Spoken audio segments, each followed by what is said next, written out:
Welcome to the 2-minute SQL tips. Ever needed to find the nth occurrence of a value in a table? Such as when did a customer make their third purchase? Today, we'll see how to do this efficiently using the window function in SQL. And yes, we'll keep it short and simple. The general approach to find the nth occurrence of a value is a two-step process. The first step is to assign a rank to each value at the granularity we desire. The second step is then to retrieve the nth ranked value. Let's say we have a purchases table tracking customer purchases. Here's an example dataset. What we want to do is first to rank each purchase per customer, then we select the third purchase. Here is the query.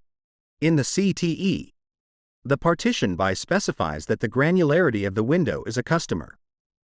The order by specifies that we want to sort by purchase date in ascending order, with the earliest date first. The row number function then assigns a unique rank to each purchase for each customer ID based on purchase date.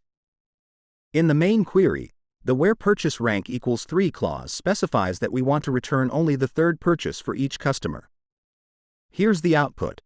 Compared to the original purchases table, we can see that both rows in the result set correspond to the third order of each customer. Thanks for watching. If you find this helpful, give it a thumbs up and subscribe for more 2-minute SQL tips. See you next time.